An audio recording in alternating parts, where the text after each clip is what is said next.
Isang magandang araw sa ating lahat at sa lahat ng nakikinig sa channel na ito. Hindi ko alam kung tama pa ba na ikuwento ko ito o tama ba ang aking ginagawa dahil alam kong huhusgahan ako ng nakararami. Itago niyo na lang ako sa pangalang Raquel. Hindi ko ho tunay na pangalan. 27 anyos at may 2 anak na 5 taon at 3 taon. 6 na taon na akong kasal sa aking asawa na si Genesis. Hindi niya rin tunay na pangalan. Isa akong ahente ng mga condo unit. May kota kami palagi sa isang buwan para ibigay ang allowance namin. Noong una, maayos naman ang aking benta. At malaking tulong po talaga ito sa pantustos ng aking pamilya. Habang ang aking asawa naman ay isang ahente rin ng kotse. Maayos rin ang kita niya at katulad ko ay may kota rin silang kailangan. Sa umaga parehas kaming wala sa bahay at tanging ang biyanan kong babae ang nakakasama ng aming mga anak. Sa 1 taon kong pagiging ahente, sinusubok talaga ang tatag ko at ang temptasyon sa paligid na tinatawag. Ilang kliyente na nga ang nag-inquire sa akin. Tapos palagi nilang sinasabi na makipag-date muna ako bago sila kukuha ng units sa akin. Hindi naman ako ipinanganak ngayon para hindi ko malaman ang gustong ipahiwatig ng aking kliyente sa akin. Paulit-ulit na lang ang ganung senaryo. Hindi sa pagmamayabang, maganda kasi ako at balingkinitan ang aking katawan. Makinis, maputi, at bata pa talagang tingnan. Kaya akala yata ng iba ay wala pa akong asawa at anak. At kahit pala anong tatag mo ay susubukin ka pa rin ng panahon. Isang araw, pinatawag ko ng mom namin at sinabihan ako na kailangan ko ng makakota ngayong buwan. Kung hindi, mawawalan ako ng incentives. Malaking tulong sa akin ang incentives na iyon, kaya mula nang lumabas ako sa loob ng opisina, ay tulala ako. At sa pagkakatulala ko, hindi ko napansin ang pagdating ng isang kliyente at nagkabanggaan kami. Imbis na magalit ito sa akin ay tinulungan pa niya akong tumayo at kinumusta ko. Ayos ka lang ba? Wala bang masakit sa'yo? Tanong nito. Okay lang ako, sir. Sagot ko naman agad. Nang makaalis ang kliyente, pinatawag naman ako ni Ma'am Sheila. May ipapakilala nga raw siya sa akin na kliyente at balak raw kumuha ng 3 condo units. Kausapin ko raw at ako nang bahalang dumiskarte kung paano ko ito mako-close deal. Nang marinig ko iyon, nabuhayan ako ng pag-asa dahil 2 lang naman ang kailangan ko para sa kota namin at sobra pa nga kung sakaling bibili nga ito.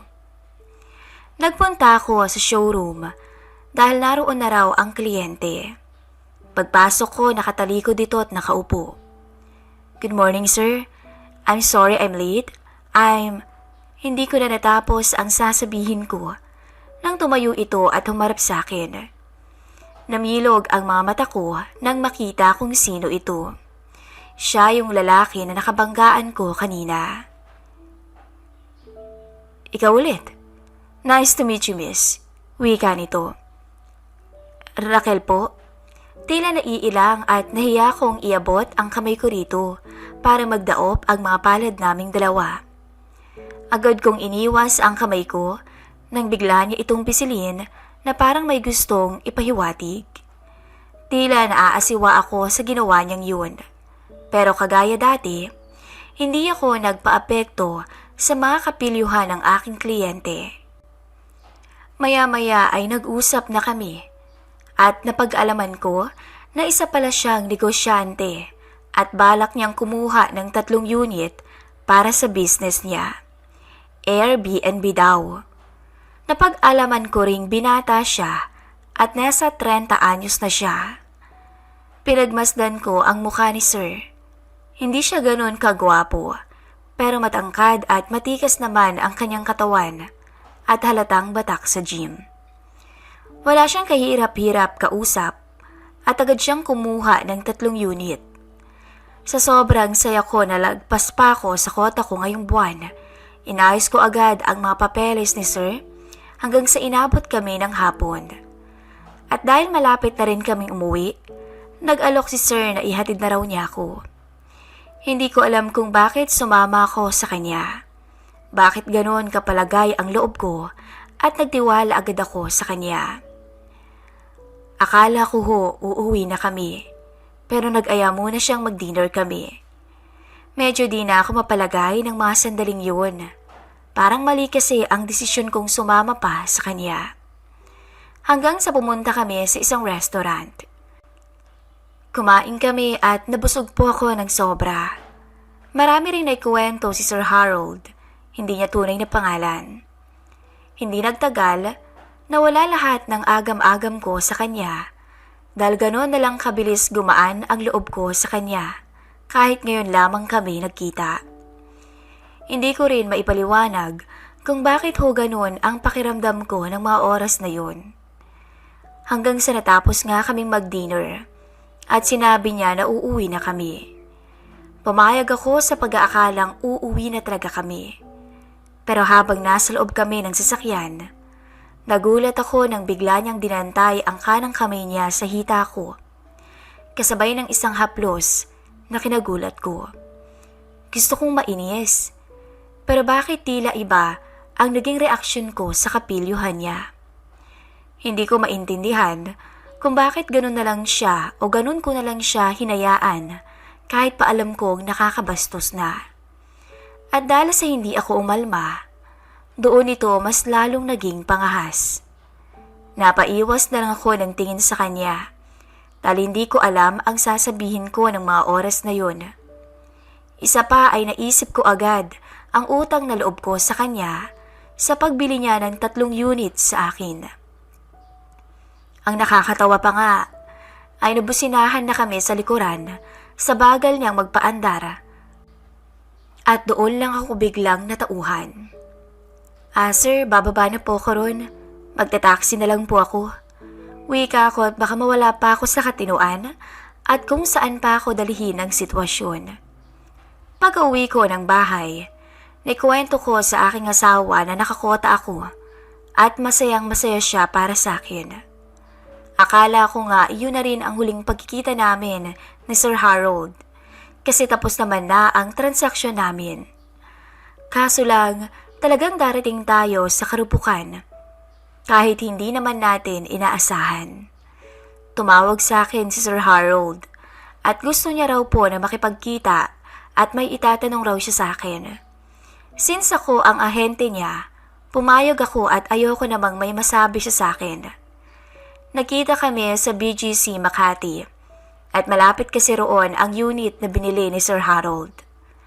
Nang nasa loob na ako ng kotse niya, nagulat ako nung halikan niya ako bigla. Tinulak ko siya at sinampal. Hindi naman siya nagalit, pero mas nagpumilit siya sa gusto niya. Kaya nang muli niya akong hagkan, ay di ko inasahan ang tuluyan kong pagtugon. Alam kong mali, pero hindi ko rin maintindihan ang sarili ko kung ba't hirap akong tanggihan siya. At ang balak na iyon ay umabot sa isang hotel at may nangyari po sa amin ng ilang beses. Halos naikot namin ang iba't ibang bahagi at sulok ng kwartong yun na hindi ko nalilimutan. Aaminin ko, kakaiba po si Harold. Bagong karanasan ang binigay niya sa akin ng gabing yun na hindi ko naranasan sa aking asawa. Pagkatapos ng namagitan sa amin, natulala lang ako at hindi makapaniwala na nagawa ko to. Sa tagal kong nagpigil at umiwas sa ganong sitwasyon, heto tuluyan na akong natalo ng aking kahinaan. Una kong naisip ay ang mga anak ko, kung ano ang mararamdaman nila kapag nalaman nila ang nagawa ko. Totoo pala na kahit anong iwas mo, darating ka sa punto na magiging marupok ka rin, lalo na't nandyan palagi ang tukso. Aaminin ko ho, napalapit na talaga ako kay Sir Harold, lalo na nang sabihin niyang tutulungan niya ako sa pagbebenta ng unit. Marami kasi itong kakilala at ilan na rin ang nakuha niyang unit sa akin. Walang kaalam-alam ang mga kawork ko sa mga pinaggagawa kong kalokohan. Ayoko kasing husgahan nila ako. Ayoko rin na malaman ito ng mister ko. Simula noon, naging daily routine na namin ang magkita ng patago at kung minsan pa nga ho ay nalayo pa kami sa malayong lugar para lang walang makakita sa amin. Dumating pa ho sa puntong nakakapagsinungaling na rin ako sa mister ko kapag ginagabi ako sa pag-uwi. Naawa ako sa asawa ko sa tuwing nag-aalala siya sa akin kapag ginagabi ako. May mga araw na nilalamon na ako ng labis na konsensya pero hindi ko naman kayang itigil ang namamagitan sa amin ni Sir Harold. Umabot na nga ho sa 5 buwan ang namagitan sa aming dalawa ni Sir Harold at hindi ko na ho alam kung paano ititigil to. Dala aminin ko ho, nahulog na rin ang loob ko sa kabaitan nito. Hindi ko na malayan na ganun ko na pala katagal na niloloko ang aking asawa at ang aking pamilya. May mga oras nga po na parang ayoko na munang umuwi sa bahay kapag magkasama kami nito. Tila naging sunod-sunuran ako sa mga gusto niya at para akong naging bulag sa kamaliang nagagawa ko araw-araw. Nagbabalak na nga sana si Sir Harold na mag-Maldives kami. Gusto raw niya akong makasama ng matagal. Hindi ko alam ang mararamdaman ko. Gustuhin ko mang sumama pero hindi pwede. Hindi ako pwedeng magbakasyon ng ganun katagal sa trabaho dahil magtataka rin lalo ang aking asawa. Masaya naman ako sa kung anong meron kami ni Harold. Kahit hanggang dun lang ang relasyong meron kami. Hindi ko minsan inasam na iwan ang aking pamilya sa kabila ng lahat ng yun. Pero hindi ko rin naman kayang iwan si Harold. Maayos naman kasi ang patagong relasyon naming dalawa at masaya po ako kapag kasama siya. Ang problema ko lang ho ay isang araw, nalaman ko ang katotohanan tungkol sa tunay nitong pagkatao. Nang minsang nasa hotel kami, ay nakita ko ang wallet nito at bumungad sa mukha ko ang family picture nito kasama ang kanyang asawa at anak. Makikita sa kanilang larawan ang masayang pamilya. Pero ang pinagtataka ko lang ay kung bakit itinago niya sa akin na may asawa at anak na siya. Nagtalo kami ng araw na yun at nagkasagutan na hindi naman umabot sa pisikalan. Tinanong ko siya kung bakit niya nagawang ilihim sa akin to. Sinagot niya lang ako na, kung sinabi ko bang pamilyado kong tao, papatulan mo ba ako? Hindi naman, di ba? At isa pa, hindi ko naman mahal ang asawa ko. Arranged marriage ang nangyari sa amin noon dahil nabuntis ko siya nang hindi sinasadya. Ayun ang kwento niya sa akin. Napinaniwalaan ko naman. Pero dumating din ang labis na kinakatakutan ko nang malaman ng misis nito ang relasyon naming dalawa ni Harold. Matagal na pala itong naghihinala at minsang sinundan niya ang kotse kung saan kami papunta ni Harold. Galit na galit siya sa aming dalawa. Pinagbantaan pa niya ako na isusuplong niya ako sa batas. Sa takot ko ho, ay umalis ako nang hindi nagpapaalam kay Harold. Ilang araw na rin ang iwasan ko ito. Natakot ho kasi ako na baka totohanin ng kanyang asawa ang banta niya na iskandaluhin niya ako sa trabaho ko at malaman ng mister ko at baka masira pa ang pamilya namin. Hindi ko na ho alam ang gagawin ko. Naguguluhan po ko, lalo na't napag-alaman kong buntis na ako at hindi ko ho alam kung sino ang ama ng dinadala ko. Kung si Harold po ba o ang asawa ko. Dahil parehas na may nangyayari sa pagitan namin ng dalawang lalaki. Sa palagay niyo ho ba, dapat ko nang ipagtapat na lang sa asawa ko ang malaking kasalanang nagawa ko at tanggapin ang resulta ng lahat ng kalokohan ko. Kung minsan nga po, hindi na rin ako makapag-concentrate sa trabaho ko dahil sa mga pinagdaraanan ko na hindi ko naman maikwento, lalo na sa aking asawa. Paano pa ba ako makakawala sa kinalalagyan ko ngayon At ang takot ko pa ho, nababalikan ako ng asawa ni Harold at tuluyang isuplong ako sa batas. Umaasa po ako na mabigyan niyo ng sagot ang mga gumugulo sa aking isipan. Lubos na gumagalang, Raquel.